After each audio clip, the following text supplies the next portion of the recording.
Cheating allegations have rocked the poker world. God, no, the other one now. We gotta get on the same page with this. This just in, breaking news, our top story tonight, cheating allegations, rocking the poker world, etc., etc. A cheating ring has been exposed at Jokerstars Houston card room. Who could have seen this coming at such a professionally named organization? Also at Jokerstars in Houston, former NFL star running back Adrian Peterson was caught on video brawling inside the poker room. It looks like a pretty close fight, so it was different than his pro boxing debut.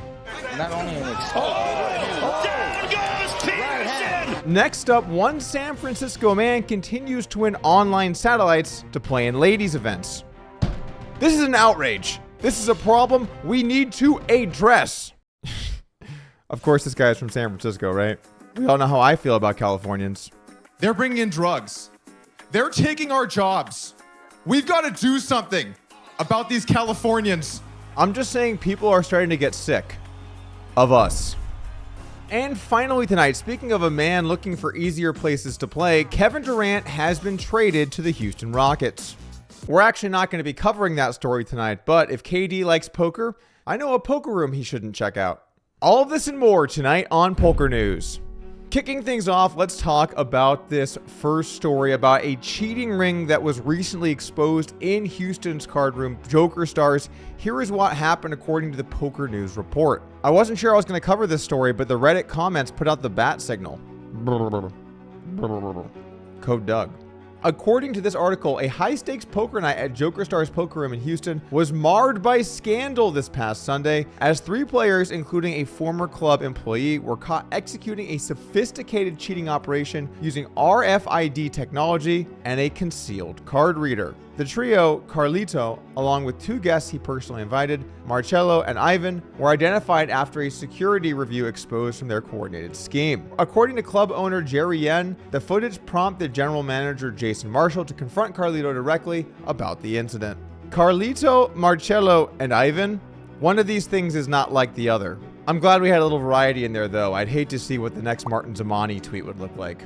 Footage revealed that Carlito, Marcello, and Ivan coordinated to swap in a preloaded deck equipped with RFID-enabled playing cards paired with a concealed card reading device. This setup allowed them to identify card values in real time, giving them an unfair edge against unsuspecting players. Marshall, after conducting an internal investigation behind closed doors, directly confronted Carlito. Marcello and Ivan, however, managed to flee the premises before they could be detained or questioned. Initially, Carlito denied the allegations, but under pressure and faced with evidence, including the device discovered in his backpack, he ultimately confessed. Oh shit, we caught a hanger. caught a hanger, Sarge. But what? A hanger? What are you saying? I don't even know what you're saying. Alrighty, we caught him. What's going down, boys? Ass kicking? Straight to jail? What are we doing? What's he getting served up? They confiscated $2,700. So basically his punishment was the same as a bad mid-stakes poker session. That'll teach him. After some leaked DMs allegedly from Carlito surfaced, he said that he got dragged into the system, and at the end of the day, I know I shouldn't have done what I did and will never do it again. I've got many thoughts here, but I guess I'll start off by saying if you're playing in a poker game, you need to make sure you trust the place you're playing, which is why you should head on down to Lodge Card Club Austin for our $100,000 tournament going on right now, the Behemoth. This free roll is Texas style, which is unique because it costs money.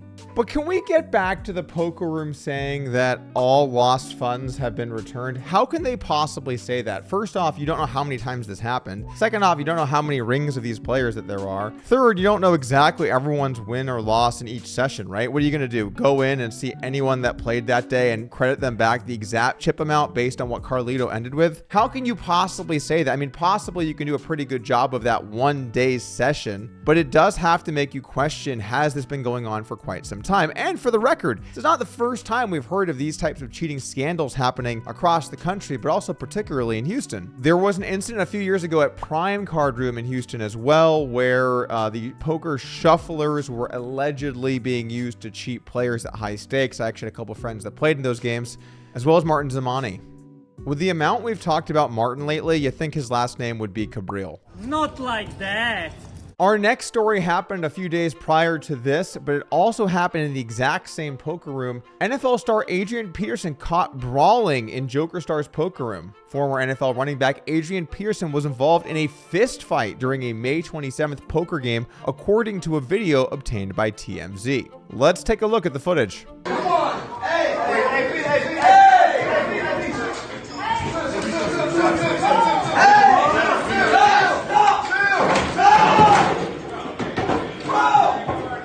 A couple of things immediately jump out to me about the story. First off, this other guy is crazy. You're taking on a 40-year-old ex-NFL, one of the best running backs of all time, in a fist fight. Let's go, AP. I'll kick your ass. Something tells me that's this guy's largest bluff he's ever run. And then second, I expected this to be the #1 poker knockout punch of the year, but it doesn't even come close.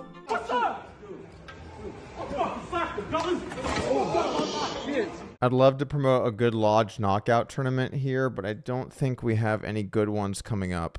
Anyway, according to the Poker News report, the video began with a staff member attempting to break up a dispute between Peterson and another player. Peterson continued charging at the opponent, and the two were left to throw down face to face. Multiple punches were thrown before the Vikings legend drove his opponent into a wall and then landed a combo of punches. Peterson told TMZ that he was involved in a dispute with another player at the poker table, and one thing led to another. The former University of Oklahoma standout running back also told the tabloid outlet that alcohol was involved and the dispute has been settled. Me and the guy, we're cool, Peterson said. We've known each other. It was literally like a brother situation. We agreed to disagree, had our words, and we threw blows, and that was it. Let he who walks amongst us, who hasn't thrown down in a brawl at a poker room, cast the first stone. I couldn't find any stones. The police were not called to the room, and Jokerstars declined to ban either player. We all know what it takes to get banned at Jokerstars. What are the chances we get two stories from the same small room in the same city? It's almost starting to feel like this stuff is all a publicity stunt. People will go to any length to advertise. Wait a second.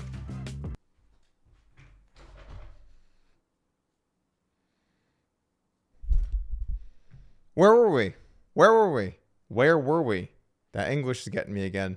And for our final story, we have a man who keeps registering for online satellites to play in the ladies event for an anonymous poker series that takes place in Las Vegas, Nevada over the summer. I'm not going to name any names. The story began with this tweet. Congrats to Albert. There are no vowels in that last name. How do you pronounce a word with no vowels? User AlbiXChewy for winning a satellite to the ladies event championship number 70. So KevMath, does he have to pony up the other 9K entry fee since it's a direct entry? For those of you who don't know, the 1K tournament for the ladies event used to be only 1K for everyone, and then they made it a 10K event where women get a 9K discount. This, of course, was to prevent men from playing in the ladies event. I will admit, when I was just a young 21-year-old swashbuckling lad on the way up in the poker room, I in fact did play in the ladies event a few times and probably contributed to this issue. In fact, I will never forget being taken into the back room at the Rio where myself and two buddies playing in the tournament were questioned by tournament staff and even accused of various nefarious activity. One of my best friends, Bryce Daifuku, faced especially harsh questioning about the contents of his backpack. Now, for those of you who don't know about Bryce, he doesn't drink and he's never done drugs in his life. This guy is as sober as it can possibly get, which made it particularly funny when they started asking him, "You looking a little high there, buddy?" Unfortunately for the tournament director at the time, what he didn't realize is that Bryce is actually 1/4 Japanese, thus the Daifuku. So as the tournament director makes fun of Bryce's, I guess, squinty looking eyes and searches his bag, he found nothing and we were allowed to play in the tournament. But it does seem like a pretty surreal experience looking back. Now look, I know I was wrong. I should have been playing in the ladies event. I was 21, I was doing whatever, and I'll take responsibility for that. But the question is, how should this be handled from an online satellite perspective? According to this tweet from Jessica Lee, this jerk played again, costing women a chance to play the women's main. I was really hoping I min cashed to women. Oh, you don't like losing your money to the opposite gender? Now you know how we feel. So the question here is, should this be happening? And what is good for women in poker? How do we get more women into the game? Now, many men have weighed in on this issue, but I'm going to take a unique approach about my opinion on this subject. That's going to be it for me today. Thank you for tuning in. We have a lot of awesome videos coming up, so make sure to hit that subscribe button, turn on notifications so you don't miss our content. I'll see you guys back again soon. Peace.